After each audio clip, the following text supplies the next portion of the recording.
વિદ્યાર્થી મિત્રો, ધોરણ 9 વિષય ગણિત પ્રકરણ 5 યુક્લિડની ભૂમિતિનો પરિચય ભાગ 2. હવે એની અંદર આપણે જોઈએ કે યુક્લિડના સ્વયંસિદ્ધ સત્યો.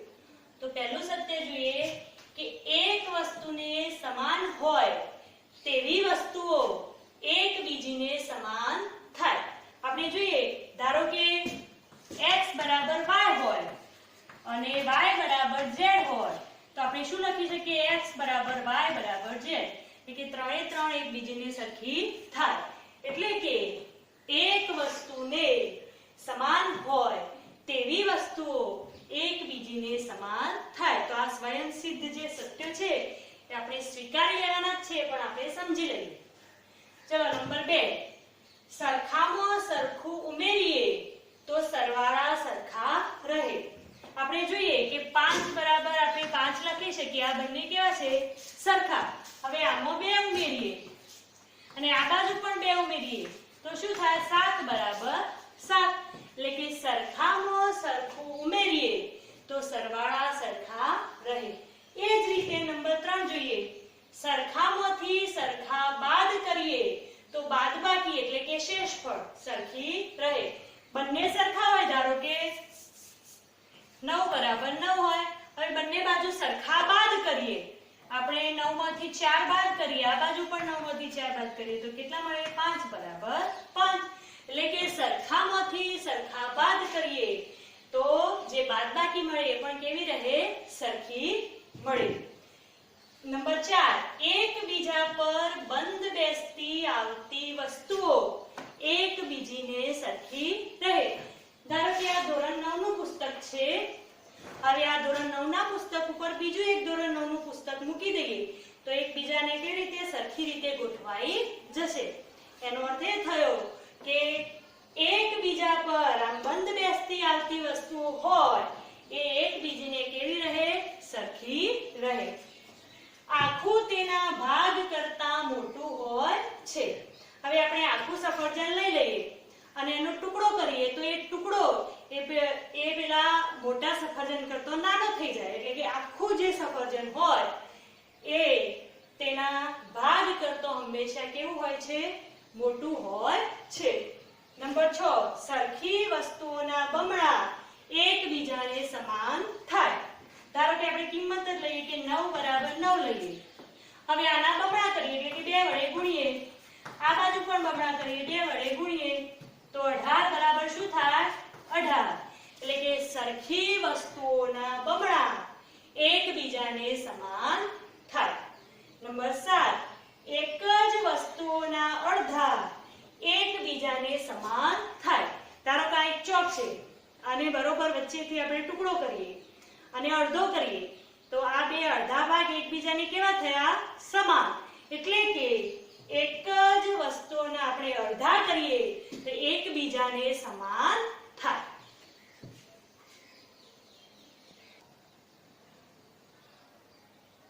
હવે જોઈએ આપણે યુક્લિડની કેટલીક પૂર્વધારણા. તો પૂર્વધારણા 1, એમાં શું આપેલું છે કે એક બિંદુમાંથી બીજા બિંદુ સુધી પસાર થતી એક સીધી રેખા દોરી શકાય. પહેલા તો આપણે વાત કરીએ કે આપણે એક જ બિંદુ ફક્ત લઈએ તો એક બિંદુમાંથી કેટલી રેખાઓ પસાર થાય? તો એક બિંદુમાંથી પસાર થતી અસંખ્ય રેખાઓ દોરી શકાય. આપણને ખબર છે કે એક બિંદુમાંથી પસાર થતી અસંખ્ય રેખાઓ દોરી શકાય. પણ અહીંયા જુઓ, અહીંયા બીજી વાત કરવાની છે કે એક બિંદુમાંથી બીજા બિંદુ, બીજું બિંદુ તમે અહીંયા લઈ શકો, અહીંયા ગમે ત્યાં લઈ શકો. તો બીજા બિંદુમાંથી પસાર થતી એક બિંદુમાંથી બીજા બિંદુ સુધી પસાર થતી એક સીધી રેખા દોરી શકાય. બરાબર? તો આ પૂર્વધારણા પણ આપણે સત્ય તરીકે સ્વીકારી લેવાની છે, પણ આપણે એની સમજ મેળવી. હવે જોઈએ પૂર્વધારણા 5.1, એ આના જેવી જ છે કે આપેલા બે ભિન્ન બિંદુઓમાંથી પસાર થતી અનન્ય રેખા હોય છે. આપણે કોઈ બે ભિન્ન બિંદુઓ લઈએ, ચલો ગમે તે લઈ શકાય. હવે એ બે બિંદુઓમાંથી આપણે કેટલી રેખા રેખાઓ દોરી શકીએ. તો એની વાત કરીએ તો આ એક રેખા દોરી. હવે કોઈ બીજી રેખા દોરી શકાય? બીજી રેખાઓ દોરીએ તો એ આ બંને, ધારો કે બે બિંદુઓ P અને Q લીધા હોય, આ બિંદુને આપણે કહી દઈએ P, આને કહી દઈએ Q.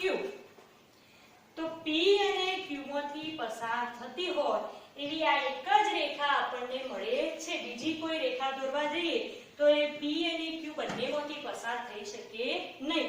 એનો અર્થ એ કે આપેલા બે ભિન્ન બિંદુઓમાંથી પસાર થતી અનન્ય, અનન્ય એટલે એક અને માત્ર એક જ રેખા હોય છે. બીજી કોઈ રેખા દોરી શકાય નહીં બે ભિન્ન બિંદુઓમાં. હવે જોઈએ પૂર્વ ધારણા 2. શાંત રેખાને અનંત સુધી લંબાવી શકાય. હવે પહેલા આપણે આ યાદ રાખવાનું છે કે શાંત રેખા એટલે શું? તો યુક્લિડ જે રેખાખંડની આપણે વાત કરીએ છીએ એ રેખાખંડને જ શું કહેતા હતા? શાંત રેખા. જેને છેડાના બે બિંદુઓ નિશ્ચિત હોય અને વચ્ચેના બિંદુઓ તો ખરા. તો ધારો કે આ AB રેખાખંડ આપણે લીધો, તો શાંત રેખા હોય એટલે કે રેખાખંડ હોય એને આપણે અનંત સુધી આ રીતે લંબાવવું હોય તો લંબાવી શકીએ છીએ. બરાબર? એટલે શાંત રેખાને અનંત સુધી લંબાવી શકાય. હવે ત્રીજી પૂર્વધારણા જોઈએ, પૂર્વધારણા 3.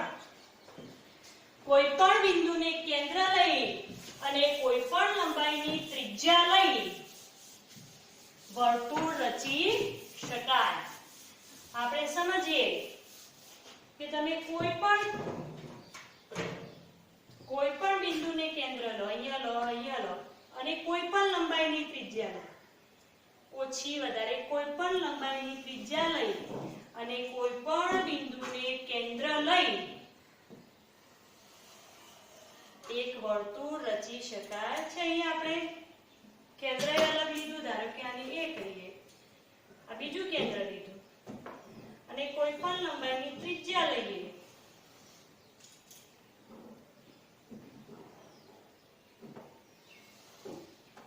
તો વર્તુળ રચી શકાય છે. તો પૂર્વધારણા 3 શું કહે છે કે કોઈ પણ બિંદુને કેન્દ્ર લઈ તથા કોઈ પણ લંબાઈની ત્રિજ્યા લઈ વર્તુળ રચી શકાય. હવે જોઈએ પૂર્વધારણા 4. બધા જ કાટખૂણા એકબીજા સાથે સરખા રહે. હવે કાટખૂણા એટલે કાટખૂણો કોને કહેવાય? જે ખૂણાનું માપ 90 અંશ હોય એને કાટખૂણો કહેવાય. તો આપણે કાટખૂણા દોરીએ. હું અહીંયા સીધું જ દોરી દઉં છું. ત્યારે તે 90 અંશનો ખૂણો દોરીએ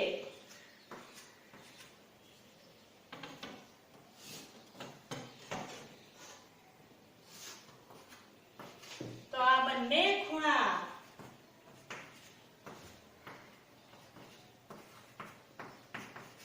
એકબીજાને કેવા થાય?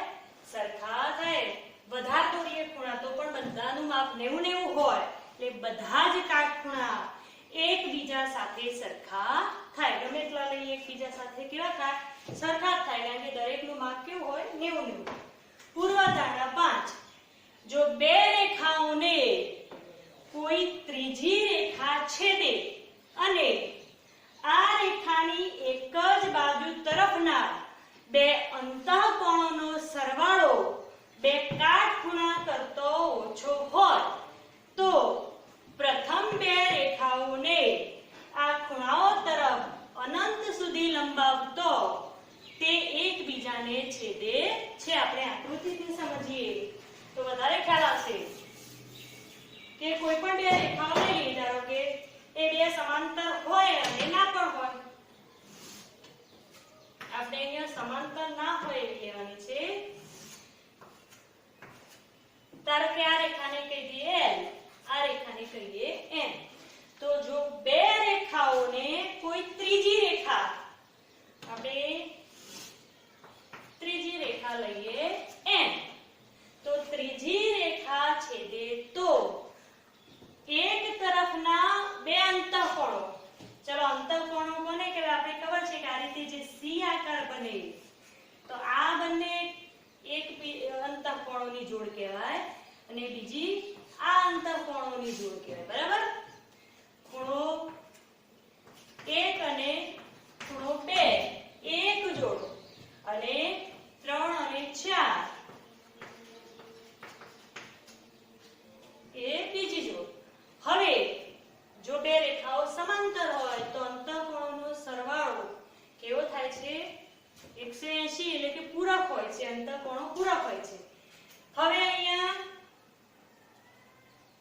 બે અંતઃકોણોનો સરવાળો બે કાટખૂણા કરતો, બે કાટખૂણાનું માપ કેટલું હોય? 90 તો 90 + 90 એટલે કે કેટલા થાય? 180.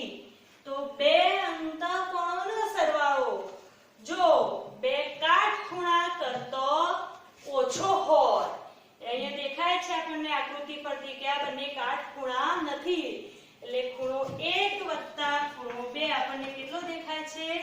180 કરતો ઓછો. બંને કાટખૂણા કરતો ઓછું માપ છે એટલે કે ઓછો હોય તો એ પ્રથમ બે રેખાઓ એટલે કે L અને M ને આપણે આ રીતે અનંત સુધી લંબાવીએ તો એ આગળ જતા એકબીજાને છેદે છે. તો જો બે રેખાઓ L અને M અહીંયા લીધી અને કોઈ ત્રીજી રેખા છેદે અને જો એક આ બાજુ નહીં છે, આ બાજુ છેદશે તો બે અંતઃકોણો, એક બાજુના બે અંતઃકોણોનો સરવાળો જો 180 કરતો ઓછો એટલે કે બે કાટખૂણા કરતો ઓછો હોય તો આ પહેલી બે રેખાઓને અનંત સુધી લંબાવતો તે એકબીજાને છેદે છે. તો આ પૂર્વધારણા 5 છે. આપણે યાદ રાખીશું આ પૂર્વધારણા. હવે જોઈએ ઉદાહરણ 1.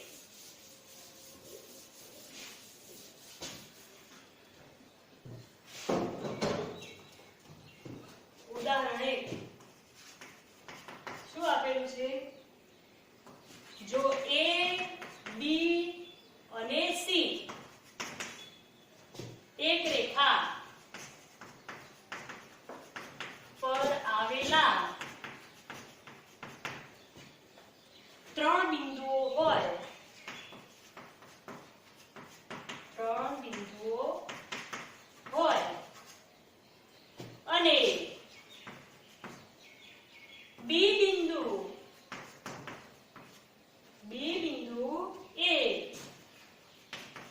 A અને C ની વચ્ચે આવેલ હોય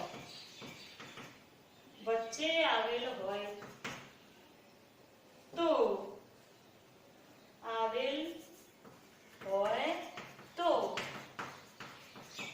સાબિત કરો કે AB + BC બરાબર AC. બરાબર? આપણે સમજી લઈએ શું આપ્યું છે કે જો A, B અને C એક રેખા પર, એટલે આ 3 બિંદુ એક જ રેખા પર આવેલા છે. B બિંદુ એ A અને C ની કયો હોય? વચ્ચે. તો આપણે સાબિતી આપીએ કે ધારો કે એક રેખા દોરી લઈએ અને એની ઉપર A અને C ની વચ્ચે ગમે ત્યાં, અહીંયા હોઈ શકે, અહીંયા ગમે ત્યાં બિંદુ B આવેલું છે. તો A, B અને C એક રેખા પર આવેલા બિંદુઓ છે જ્યાં B એ A અને C ની વચ્ચે આવેલ છે. તો આપણે સાબિત શું કરવાનું છે કે AB + BC બરાબર શું થાય? AC. હવે આકૃતિ પરથી જ આપણને ખબર પડે છે કે આકૃતિ પરથી આપણે શું કરી શકીએ કે AB + BC કરીએ. AB + BC અને આખો AC લઈએ તો એકબીજા પર કેવા આવે છે? બંધ બેસતા આવે છે, એકબીજાને સંપાતી છે. તો AB + BC તથા AC કેવા છે? એકબીજાને સંપાતી છે. સંપાતી એટલે કે એકબીજા પર બંધ બેસતા આવે છે. બરાબર? તો આપણે આપણે યુક્લિડના સ્વયંસિદ્ધ સત્ય નંબર 4 જોયું કે એકબીજા પર બંધ બેસતી આવતી વસ્તુઓ એકબીજાને સમાન થાય. તો આપણે લખીએ કે યુક્લિડના સ્વયંસિદ્ધ સત્ય પરથી તમે નંબર ના આપો ચાલો એકબીજા પર બંધ બેસતી આવતી વસ્તુઓ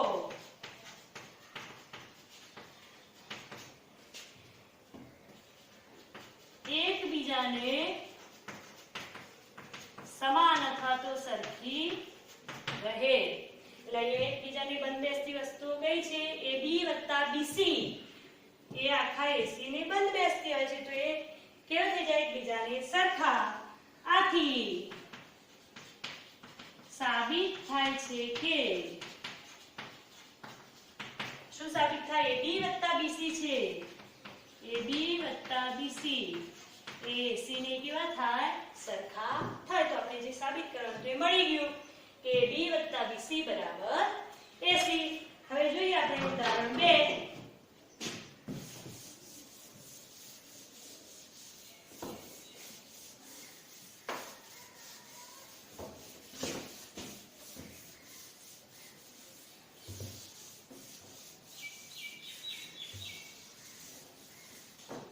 ઉદાહરણ 2 જોઈએ. સાબિત કરો કે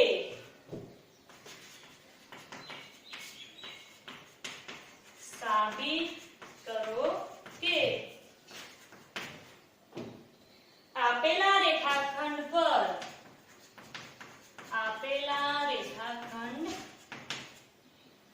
પર એક સમબાજુ ત્રિકોણની રચના કરી શકાય છે. આપેલા રેખાખંડ પર એક સમબાજુ ત્રિકોણની શું કરી શકાય? એક રચના કરી શકાય છે. આપણે જોઈએ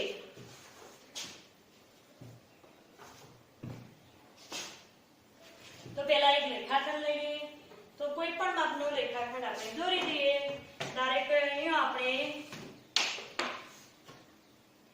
AB લંબાઈનો કોઈ રેખાખંડ લીધો. બરાબર? તો AB લંબાઈનો કોઈ રેખાખંડ છે, એ આપેલ રેખાખંડ છે. હવે આપણે શું કરવાનું છે? સમબાજુ ત્રિકોણની રચના. તો એના માટે શું કરીશું? તો આપણે યુક્લિડની પૂર્વધારણા ભણેલા છીએ કે કોઈ પણ બિંદુને કેન્દ્ર લઈ અને કોઈ પણ લંબાઈની ત્રિજ્યા લઈ વર્તુળ દોરી શકાય. તો આપણે A ને કેન્દ્ર લઈ અને AB જેટલી ત્રિજ્યા લઈ, કેટલી ત્રિજ્યા? AB જેટલી ત્રિજ્યા લઈ એક વર્તુળ દોરીએ. બરાબર? આખું વર્તુળ નહીં દોરીએ તો ચાલશે. એ જ રીતે B ને કેન્દ્ર લઈ અને AB અથવા BA જેટલી ત્રિજ્યા લઈ આપણે બીજું વર્તુળ દોરીએ. બરાબર? શું કર્યું આપણે? પહેલા કોઈ પણ લંબાઈનો રેખાખંડ AB દોર્યો. A ને કેન્દ્ર લઈ AB જેટલી ત્રિજ્યા લઈ અને વર્તુળ દોર્યું. એટલે કે એક ચાપ જ દોરી છે અહીંયા. એ જ રીતે B ને કેન્દ્ર લઈ AB જેટલી ત્રિજ્યા લઈ એક બીજું વર્તુળ દોરી શકાય. આ બંને વર્તુળો અથવા તો બંને ચાપ જો છેદે ત્યાં આપણે C નામ આપી દઈએ. હવે આપણે રેખાખંડો જોડી દઈએ કે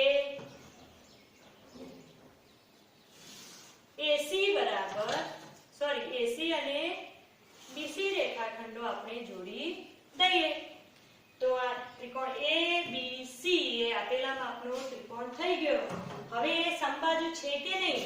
તો આપણને ખબર છે કે AB બરાબર AC. કારણ શું? કે AB જે ત્રિજ્યા લઈને જ આપણે આ વર્તુળ રચેલું છે એટલે આટલું માપ પણ એટલું જ હોય. એટલે કે એક જ વર્તુળની ત્રિજ્યા. એ જ રીતે BC બરાબર પણ AB. હવે AB બરાબર BC બરાબર શું થઈ જશે? AC. એટલે કે આપણે યુક્લિડના સ્વયંસિદ્ધ સત્ય જોયું કે એકબીજાને સરખી થતી વસ્તુઓ હોય છે તો એકબીજાને કેવી રહે? સરખી રહે. તો આપણે લખીએ આ જે રચના દોરી એ આપણે લખીએ કે આપેલ રેખાખંડ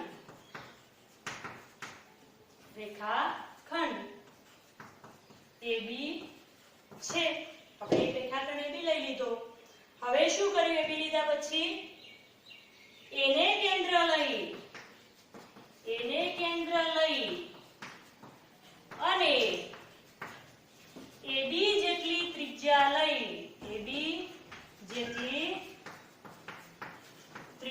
લઈ વર્તુળ રચી શકાય. તે જ રીતે B ને કેન્દ્ર લઈ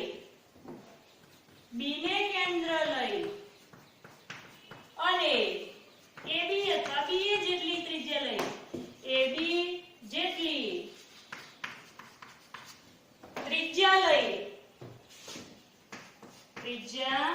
લઈ અન્ય એક વર્તુળ રચી શકાય. આવું કઈ રીતે રચી શક્યા આપણે? તો યુક્લિડના સ્વયંસિદ્ધ સત્ય પરથી કે કોઈ બિંદુને કેન્દ્ર લઈ અને કોઈ પણ ત્રિજ્યા લઈ વર્તુળ રચી શકાય. હવે શું કર્યું આપણે? વર્તુળ રચ્યા પછી રેખાખંડો કયા દોર્યા? AC અને BC. તો રેખાખંડો AC અને BC રચો. બંને રેખાખંડો જ્યાં છેદે તેને આપણે એક નામ આપી દીધું. તો તેને C નામ આપો. હવે જોઈએ બે રેખાખંડો રચ્યા.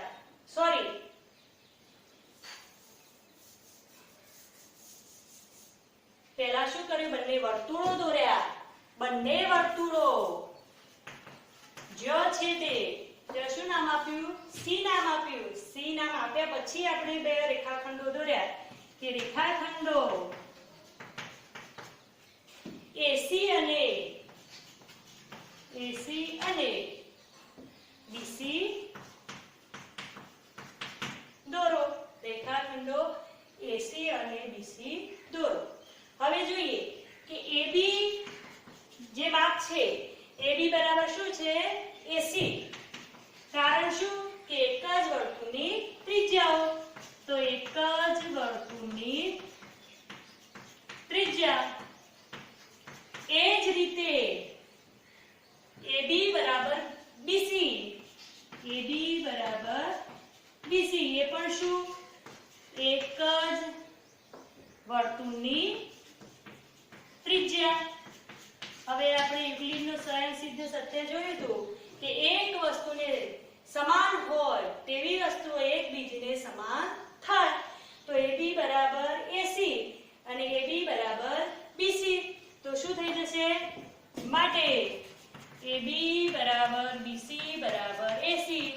હવે જે ત્રિકોણની ત્રણેય બાજુઓ સરખી હોય એવા ત્રિકોણને આપણે શું કહીએ છીએ? સમબાજુ ત્રિકોણ. તો ત્રિકોણ ABC સમબાજુ ત્રિકોણ છે. તો આપણે આ રીતે સમબાજુ ત્રિકોણની રચના કરી શકીએ.